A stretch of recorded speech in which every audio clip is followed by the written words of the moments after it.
राम राम, आदाब, सत श्री अकाल। मैं हूँ आपका दोस्त और होस्ट हर्षल पांडे। लेके आया हूँ एक नई कहानी आप सबके लिए अपने चहेते चैनल पे, नासिक से हर्षल में। तो दोस्तों चलिए शुरू करते हैं आज की ये नई कहानी एक नए मोटिवेशन के साथ। तो दोस्तों आज की ये जो कहानी है गुरु और शिष्यों के बीच में है। कुछ शिष्य अपने गुरु के साथ एक यात्रा के लिए निकल पड़ते हैं।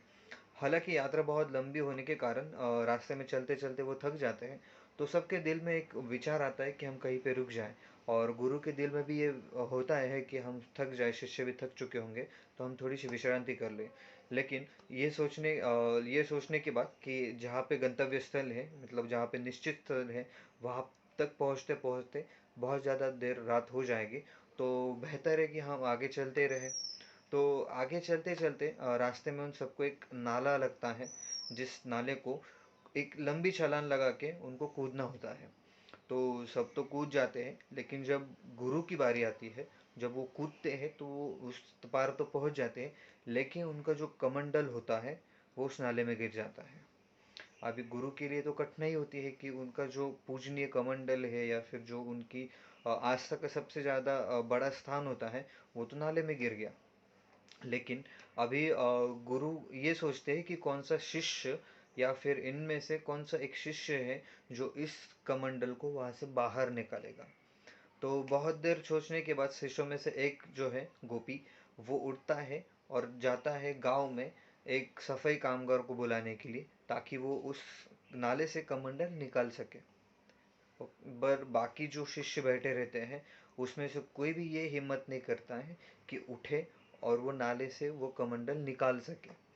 तो जो गुरु होते, वो मतलब होता ही है कि अगर ऐसा कुछ हो तो गुरु थोड़ा सा बैड फील करते हैं, या हम कह सकते हैं। तो गुरु बैड फील करते हैं कि मेरी जो शिक्षा थी या फिर मैंने जो इनको सोच दी थी, वो कहीं इस नाले के साथ डूब तो नहीं गई, या फिर उस कमंडल के साथ नाले में तो बह नहीं गई। उसी समय एक शिष्य उसमें से उठता है। वो शिष्य उठ के उस गटर में हाथ डालता है, उस कमंडल को हाथ लगाने के लिए। लेकिन उसे पता चलता है कि वो कमंडल नीचे तह तक जा चुका है।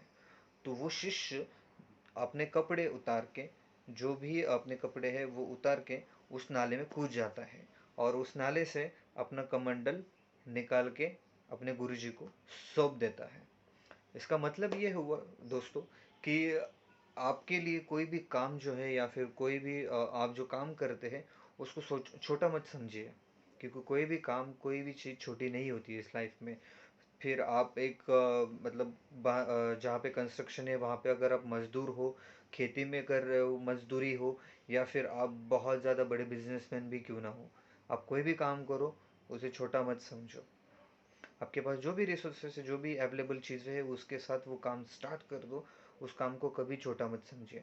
फिर आप ट्रक ड्राइवर भी हो, फिर आप रिक्शा ड्राइवर भी हो, या फिर आप पर्सनल कार ड्राइवर भी हो, तो भी उस काम को उतनी ही शिद्दत से कीजिए दोस्तों, कि वो काम उसके मुकाम तक पहुँचे और आपको उसकी खुशी मिले। क्योंकि जब हम किसी काम को पूरा करते हैं, तो उसका फल बाद में मिलता है दोस्तों, लेकिन उससे जो हमारे दिल में खुशी मिलती है, वो कई दुगनी होती है। अभी हाल ही में मैंने ये सुना है कि अभी जैसे कोविड चल रहा है, तो कोविड चल रहा है तो बहुत सारे मजदूर अपने अपने अपने स्टेट वापस चले गए। अभी जैसे कोविड के चलते बहुत सारे मजदूर अपने अपने गांव चले गए। तो जैसे महाराष्ट्र हो गए, फिर कोई और राज्य हो गए, वहाँ पे जो युवक युवती है, उनके लिए और ज़्यादा जो संधि है या फिर और ज़्यादा जो रास्ते हैं वो खुल गए हैं। तो जो भी आपको काम पर मतलब मिल रहा है, जो भी काम आपके लिए है वहाँ पे, वो जाके कीजिए। क्योंकि ज़रूरी नहीं है कि हर कोई आदमी जो है वो ऑफिस में ही बैठ के काम करे, या फिर ऑफिस में बैठकर ऐसे में ही काम करे। कोई कोई ऐसा भी होता है जिसको इतनी ज़्यादा ज़रूरत है पेट पालने की, कि वो जाके खेती में काम कर सकता है, बिल्डिंग में काम कर सकता है। और पर्सनली आप मुझे पूछेंगे दोस्तों, अगर मुझे ज़रूरत पड़ी तो मैं भी ये करूँगा। क्योंकि कोई भी काम जो है उसे छोटा मत समझिए, क्योंकि कोई भी काम करने के बाद आपको जो मिलता है वो फल, वो पैसा होता है। और उस पैसे से बहुत सारी चीज़ों को हमें खरीदने में, या फिर उस पैसे से बहुत ज़्यादा चीज़ें हम हमारी जो ज़रूरत है वो पूरी कर सकते हैं। हाँ, इसका मतलब ये नहीं कि पैसा ही सब कुछ होता है। पैसा सब कुछ नहीं होता है दोस्तों। क्योंकि अगर पैसा सब कुछ होता तो बहुत सारे अमीर लोग आज कोविड-19 की वजह से ना ही आज मरे होते या ना ही आज उनमें से कोई लोग बीमार होते। तो पैसा सब कुछ नहीं है लाइफ में, लेकिन हाँ, पैसे से आपका जीवन संवरता है और आपकी जो भी ज़रूरतें हैं वो पैसा ही पूरी करता है। तो मैं आखिर में यही कहना चाहूँगा कि आपको जो भी काम मिल रहा है फ़िलहाल की जो कंडीशन है उस कंडीशंस में उस काम को हाथ में लीजिए, उसे कंप्लीट कीजिए और उस खुशी को अनुभव कीजिए जो कि उस काम से मिल रही है आपको। मैं आपको झूठ नहीं बोलूँगा दोस्तों, मैं भी जब ये वीडियोस बनाता हूँ या फिर जो भी मेरा ऑफिस का काम मैं करता हूँ, तो उसके बाद जो मुझे खुशी मिलती है वो कहीं ज़्यादा होती है। मतलब एक भूखे को जब आप खाना देते हो, उसको जब उतनी खुशी होती है, उतनी ज़्यादा खुशी मुझे होती है अपने काम को पूरा करने के बाद।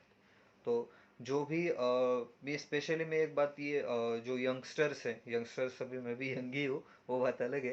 लेकिन यंगस्टर्स जो होते हैं जो कि 14 से 24 या 25 के बीच में हैं, उनको मैं ये चीज़ बताना चाहूँगा कि आप लोग भारत का भविष्य हो।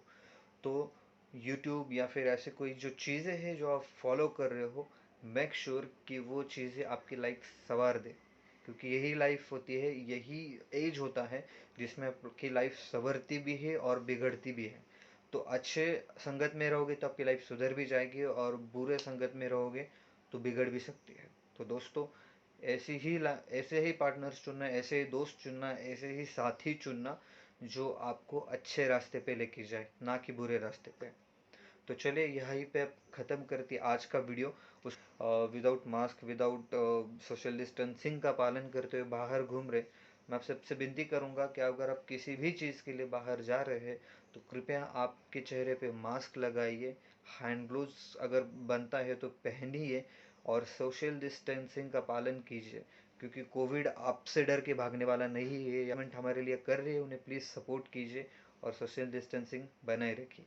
चलिए आज यहीं पे रखते हैं और मिलते हैं फिर ऐसी कोई स्टोरी में। जय हिंद। अगर आप नए हैं इस चैनल पे तो प्लीज़ उसे सब्सक्राइब कीजिए, वीडियो अगर पसंद आता है तो लाइक कीजिए, बेल आइकन को ज़रूर दबाइए।